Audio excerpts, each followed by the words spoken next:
Hey everyone, it's Cygnus, and welcome back to All the Magic Spellbound.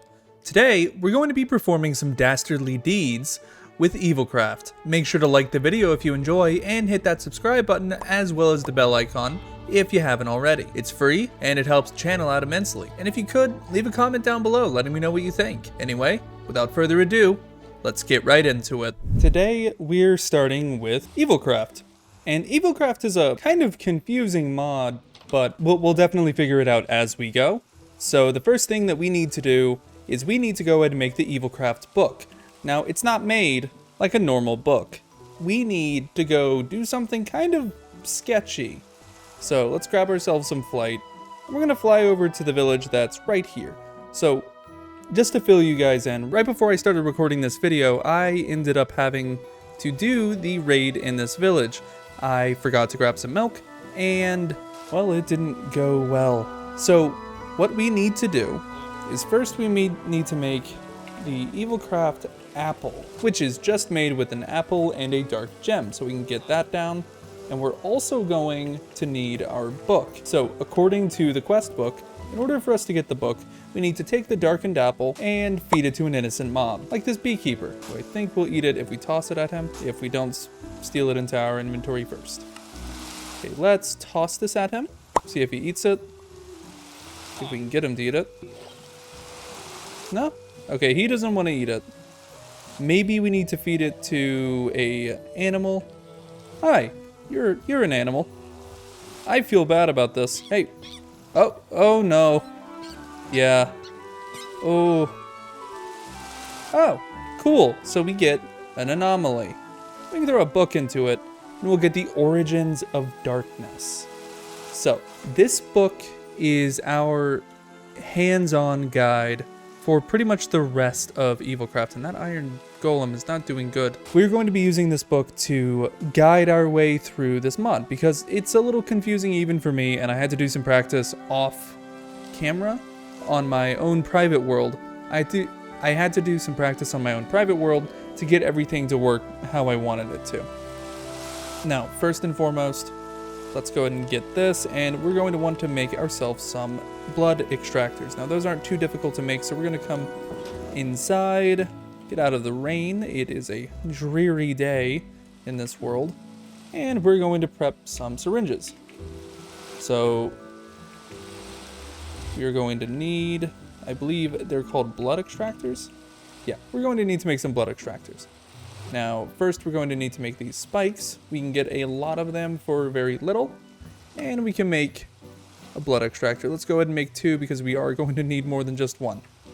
Now we can go back into our quest, accept the XP, and blood stars. So we're going to need to fill this with blood, which we fortunately have a pretty easy way to do that. If you were here for the stream, we set this up, but we have a mob farm in the end. And with this mob farm, we can go and find our one that has our pillagers. I think that's it. Yeah, that's it. And we're going to turn this on, but we don't have a lever. That's weird. Well, we'll just take this for now and move that over. Not sure why there's not a lever there. It's very weird. Anyways, we'll turn that on. Should turn that one on. And in a few moments, pillagers should start spawning, and we can start collecting their blood with the blood extractor. Here's one already. And you'll see that this blood extractor starts to fill up. Now we're just pretty much going to stand here and kill a couple of these mobs just to get this filled up. And once it's filled up, we will get right back to it. So I will see you guys in a few moments. All right, so we've gone ahead and filled both of these up, and we just got a nice little enchanted book. So we're gonna head back to the overworld, and we're going to start on doing some actual Evilcraft. So Evilcraft is very similar to blood magic, except it just has considerably more functionality. And we're going to start it, I'd say, right over here. So we just needed to at least have 5 little openings. So we'll make it 6 and right click, right click, right click, right click, right click. And this is going to try and harden. And before it does, we have to throw that in. And that's going to create for us our dark power gem. And we can fill this up a little bit more so we can make another one. So with these power gems, we're going to start doing a few more things, and we'll get into the book in just a moment. But let's go ahead and pull the dark power gem into our inventory. And next we're going to need some hardened blood shards, which we get from hardened blood. So we can go ahead and drop some blood in there, and it will harden in just a few minutes. Or I believe it's 30 seconds, but we'll have to see. So let's see how long it takes for this to harden. And I will be right back once it's done. All right, so we managed to get one of the hardened blood, and it seems like it takes a bit longer the more blood that there is. But with the hardened blood, we can now put this in a furnace, and it will cook it into the shards that we need to make the next step in our Evilcraft journey. Now, you might be wondering, why are we doing Evilcraft? Well, there's a couple items that are incredibly useful from Evilcraft that are going to be pretty fundamental going forward. And among those is the very, very useful broom. It's a very simple thing, but you'd be surprised how useful that can be. And it's powered by blood, which we can get from either blood magic or Evilcraft. So we might as well use Evilcraft and get a reliable source of flying that we can have on us anytime. Now, I believe the last step is we just need to make the blood infusion core. So blood infusion core, there it is. And we got the blood infusion core. Now that we have that, this is the core to many, and it is a blood infusion core, so that's predicted, but it's the center of a lot of our work that we're going to be doing in Evilcraft. And among that are blood infusers and blood chests. So blood infusers make dark power gems much cheaper than other options. Blood chest repairs items inside it with blood. And it's fillable by a blood extractor, which is the little thing that we have right here. Now we can actually improve this and make this a higher grade blood extractor, but we can't do that until later. So we'll be getting into that down the road. What we want is the purifier, and as well as the blood chest and blood furnace, just to get into the rest of this mod. Now, there is a lot more to it, but this is just sort of a good starting place. So we're gonna go get some of our coagulated blood, and we'll take some time to fill up our blood reserves and basically just keep working away at this mod. There's a lot for us to do and not a whole lot of time to do it.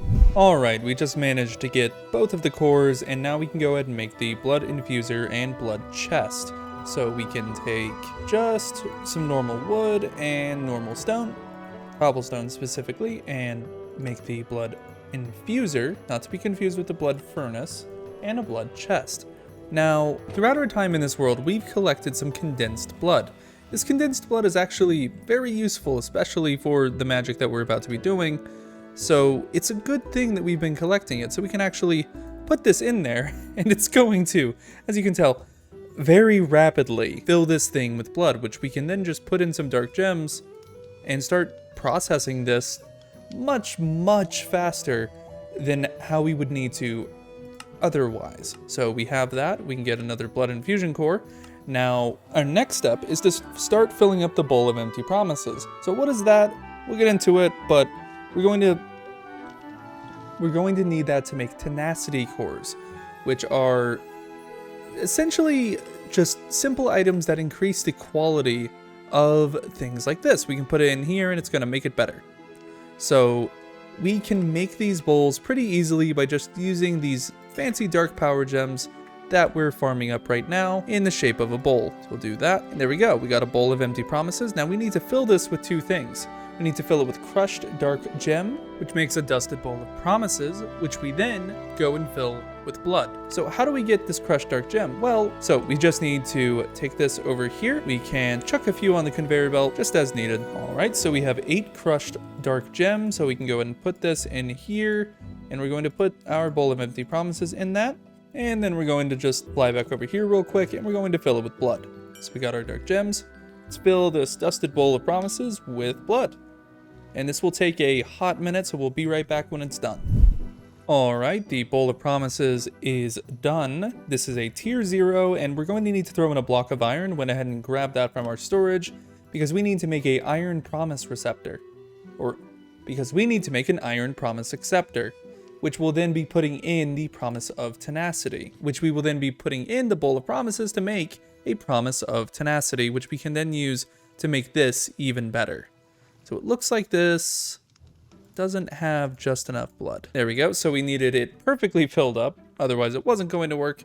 Fortunately, we had our blood extractors properly filled.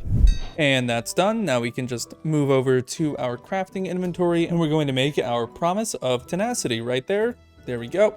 Now we can go ahead and slot this into our blood infuser.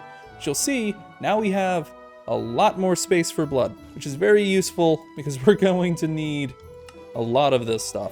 So we'll go ahead and take that, and it's going to want us to obviously make the other promises in order to eventually get to the broom, but that's not our target right now, just because I need to look into the process for making the broom. I'm not too familiar with it. We want to move on though to making vengeance spirits. We can find these boxes of eternal closure, and we've actually found a bunch of them. So we, I believe, can start using those to go and kill, and we can start using that to get this vengeance essence, which we'll need to proceed with this mod. So let's go ahead and give this a try. I've never opened a vengeance spirit before, so we're going to see what this does. We're going to see away from the house because I don't want to blow something up. It's a vengeance spirit. It sounds a little upset. Okay, we can set that down, and then do we right click it? I see. Oh. That's not very nice. What'd it do? Oh, it just... I don't know what it did. Did I need to hit it? Well. Let's go ahead and try this one more time. So I am not figuring out how to actually kill that thing, though we may just not be able to yet, and we may need to touch on other parts of this mod first. So one of those that we can touch on is we can actually start making a neat little thing called undead wood. And undead wood is made from an undead sapling. An undead sapling is obtained just by putting a sapling in the blood infuser. So we'll go ahead and grab some saplings. We definitely have a few here. And we'll chuck these in the blood infuser. And while we wait for it to process, I'm going to... Oh, we need a different type of sapling. I think we need an oak. Let's see if we have an oak. Yes, we have some oak saplings. Oh, we need to run a dead bush through it. And the dead bush we can get from Botania. And, well, Botania is for next episode. And I still need to double check something, so I will be right back. Alright, so I did figure it out. In order for us to kill the vengeance spirits, we need the vengeance focus. Vengeance focus isn't too difficult to make, but we need to make that before we can actually fight the vengeance spirit. So let's go ahead and get the vengeance focus. So right clicking with this allows us to freeze the vengeance spirit, which should allow us to get the dust that we need to proceed with this part of the mod. So let's run over to our little area and do that real quick and see how that works. So let's open it. Hey, Cygnus from the future here. So this was actually never going to work. We needed to make something called the piercing vengeance focus, which we're gonna need to go to the end and do some stuff there before we're able to make that. So this was kind of a waste of time, and yeah. So upon further investigation into Evilcraft, we will need to progress quite a bit farther before we're able to do anything with spirits, and that's my bad. But we have gotten started with this mod, and it has told us something good. We need to get started with Botania, which is a interesting and pretty fun magic mod that has some neat tricks to it that will allow us to essentially, in simple terms, just cheese it, because we have a blaze farm, and we can use that to create virtually infinite mana. We just have to get there. So make sure to leave a like if you enjoyed the video, and if you want to see more of this, go ahead and subscribe to the channel and hit that bell icon so you get notified when another video comes out. I'm probably going to be on this series for quite a while, as we've gotten to the point I am really hard to kill. I mean, I can fly. Anyways, next time we're going to be doing Botania, and that I think is going to be a whole lot of fun. But all that is coming in the next episode, and until then, bye-bye.